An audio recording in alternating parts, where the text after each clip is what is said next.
There's a growing proportion of learners who report using AI, and gradually catching up a number of teachers who are also beginning to address that. And clearly there's a bit of an arms race between the two. Kids using AI for homework, teachers beginning to use AI tools to try and work out what they're really doing and how. Not a lot, no, just scratching the surface. There's so much more it can do, and I think most of the content today is about AI, and there'll be lots more to find out, but it's using a little bit in terms of creating lesson plans or interrogating an MIS, being able to ask questions of your MIS.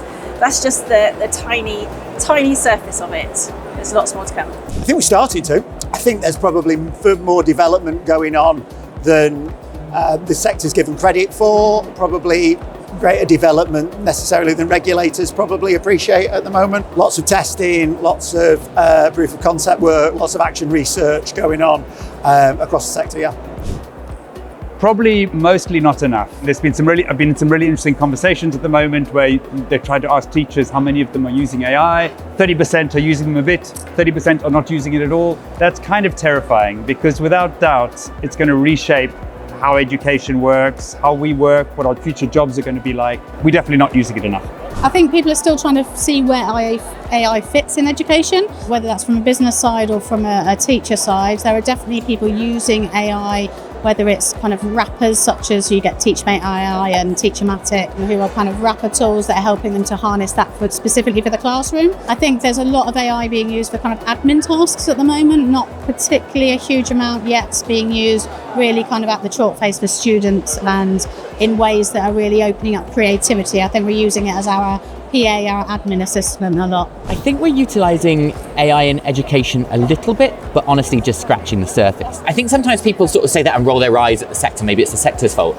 I don't really see it that way. I think the point is the technology is still scratching the surface. The difference between the claims you hear made by the people kind of on the inside of these big companies generating large language models, which is ultimately where a lot of the AI action is right now, and the reality of the tools we have available or the things that are investable is actually a really big gap. So when I say we're scratching the surface, I don't think that's a problem. I think there's a lot of R&D and a lot of kind of visibility of what could be around the corner, but actually what's possible right now is kind of not actually as transformational, I think, is what some people say, but what could be possible quite soon could be much more transformational. Lots of people are using AI in education right now. Whether it's being used well is another matter. It's still sort of a little bit Wild West out there. It'd be lovely to see a bit more guidance and support from governments. I've quite welcomed seeing some of the investments and the portal for AI products and things recently, but I think we definitely need more. We need a strategy. We need to be thinking about AI literacy, not just for educators, obviously very, very important, but also for students. Clear strategies for how you can actually make it work, right? Research shows that if you use AI to generate an output, then you're going to see much lower productivity than you would if you actually work with it on an input basis, where you actually work with it and iterate and develop and so forth and so on.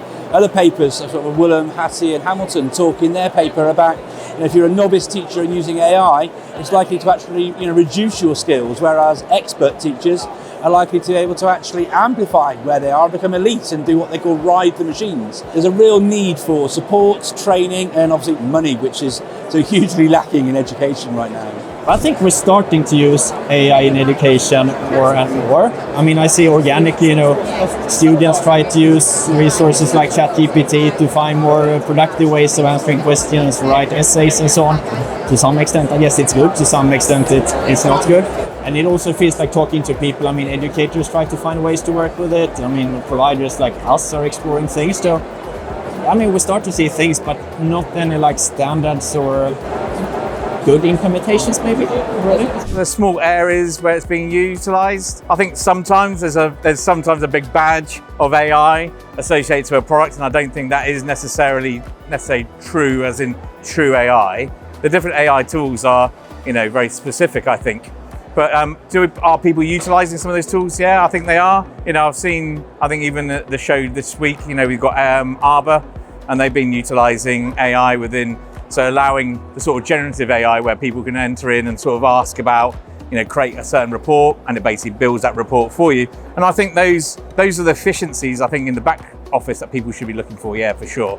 And obviously there's Bromcom are also announcing they've done the same sort of thing as well, so yeah.